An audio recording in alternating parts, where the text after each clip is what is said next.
Fala físicos e físicas viajantes! Hoje faremos uma incrível viagem até Chernobyl. Meu nome é Lucas. E meu nome é Fernando e juntos apresentamos o Café com Quartos. Hoje faremos uma viagem sensacional para Pripyat, na Ucrânia. Para quem não sabe, Chernobyl é uma cidade onde estava localizada uma usina nuclear que foi responsável pelo maior desastre nuclear da história. Já explicamos sobre o funcionamento de uma usina nuclear em episódios anteriores. Então se você não viu, corre lá pra ver. Já aproveita para se inscrever no nosso canal, curte nossos vídeos e vamos para mais um episódio. A usina nuclear de Chernobyl alimentava cerca de 10% de toda a energia elétrica consumida pela Ucrânia, o que não é pouca coisa para uma usina. Lá basicamente era feito o processo de fissão de elementos radioativos instáveis como urânio e plutônio. Mas Lucas, o que ocorreu para essa grandiosa usina ter transformado uma cidade em um completo holocausto radioativo? Nas usinas nucleares, tudo deve ser friamente calculado, até mesmo o formato do combustível, ou seja, o formato do urânio. O reator de Chernobyl usava o grafite ao redor do urânio, resfriado por água, o que barateia o custo de manutenção do reator, porque ele usa urânio natural e produz plutônio. Mas se a água evaporasse, ia resultar na criticalidade do urânio, ou seja, ele entraria em uma espécie de fissão, o que é projetado para bombas nucleares fazerem, como a gente explicou no episódio de como fazer uma bomba nuclear. Então tudo tá ligado, assistam lá, pessoal. E assim, no dia 26 de abril de 1986, às 1h23 e 47 segundos, por conta de erros do projeto do reator RBMK de design soviético e erros humanos, o reator 4 entrou em fissão. O que ocorreu lá foi que, durante um teste de segurança, os operários deixaram com que a água que resfriava o reator esquentasse demais. Sendo assim, não houve um controle do urânio. Então, o vapor saiu do reator e detonou o teto, o reator e parte do prédio, lançando toneladas de materiais radioativos e combustível de urânio, além do grafite moderador, o que ficava entre o urânio e a água.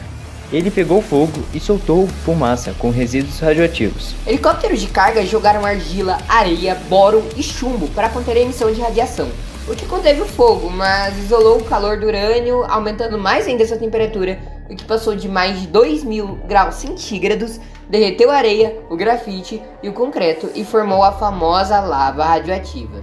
Mas por que a radiação faz mal?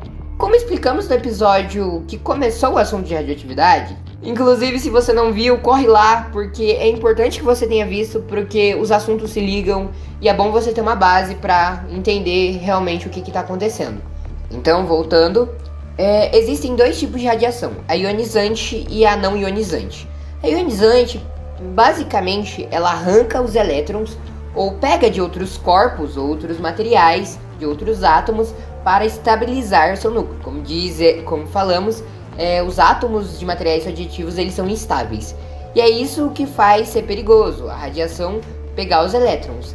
E o que acontece quando você tem contato direto com a radiação é que ela vai pegando, vai retirando, os elétrons do seu DNA, quebrando as moléculas lá dentro do DNA, nível molecular. E o DNA se repara, mas por conta de ser quebrado várias vezes, tem uma hora que ele não consegue se reparar e causa anomalias a longo prazo, como o câncer, que acho que é a primeira coisa que as pessoas pensam quando fala do perigo da radiação, alguma coisa assim. Mas afinal, quais são os níveis de radiação? Vamos usar aqui como unidade de medida grays. Um gray é equivalente a se você comesse 10 milhões de bananas. E sim, bananas são radioativas. Se você não sabia disso, é porque não viu o nosso episódio de como fazer uma bomba nuclear. E então, corre lá pra ver. Ou é equivalente a se você fizesse 50 mil raios-x, o que gera náusea, diarreia e depressão no sistema sanguíneo. Agora, se você tomasse entre 1 e 3 grays, ou se você comesse 30 milhões de bananas, claro, se você for capaz, ou se você fizer 150 mil raios-x, além dos sintomas anteriores, você começa a ter fortes infecções ao longo do corpo. E se você fosse atingido por de 3 a 5 grays, ou 50 milhões de bananas, ou o equivalente a 250 mil raios-x, pode ocorrer perda de pelos, hemorragia e esterilidade temporária ou permanente.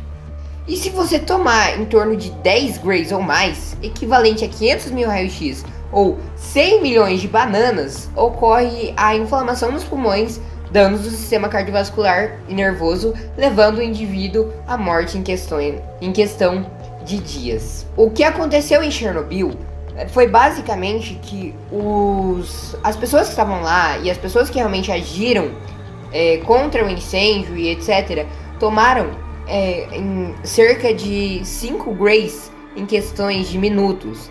Pessoal, para vocês terem ideia, a gente recomenda vocês assistirem uma série chamada Chernobyl. Ela é um pouco pesada, mas ela mostra bastante dados, etc. E mostra a realidade do que ocorreu no dia.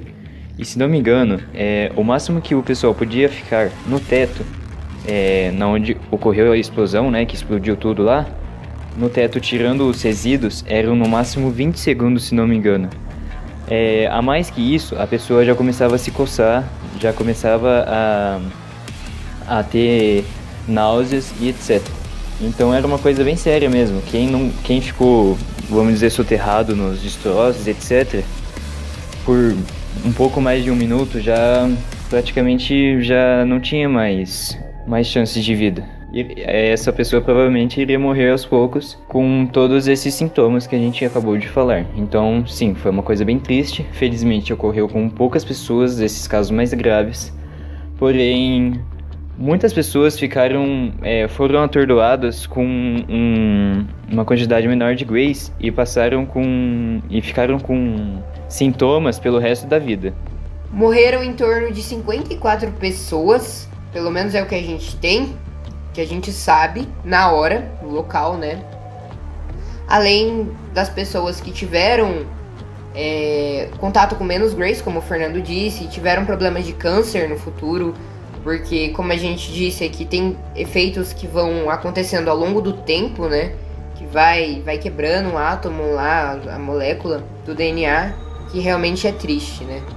Então, galera, não comam 10 milhões de bananas. Pode dar problema aí, galera. Não comam essa quantidade, é realmente absurda. E agora vocês perguntam para nós como está Chernobyl hoje. E nós respondemos. Até pouco tempo, Chernobyl virou um lugar turístico. Sim, tem vários vídeos de pessoas no YouTube que visitaram Chernobyl, fizeram vlogs, etc. Porque realmente você pode visitar Chernobyl.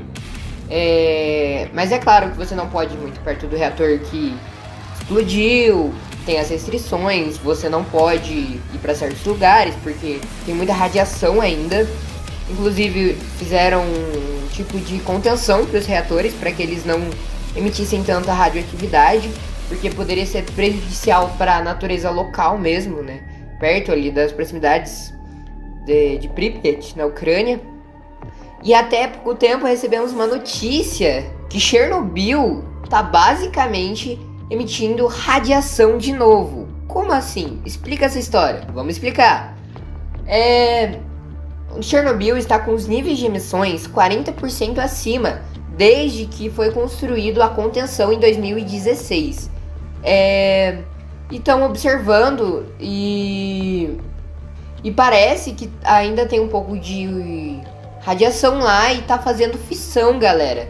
Sim, e pessoal, isso ocorreu porque no dia 4 de abril, um incêndio florestal próximo a Chernobyl foi iniciado, né? Não sabemos porquê, se foi criminoso ou algo do tipo. E esse incêndio chegou a Chernobyl e começou a aumentar os níveis de radiação.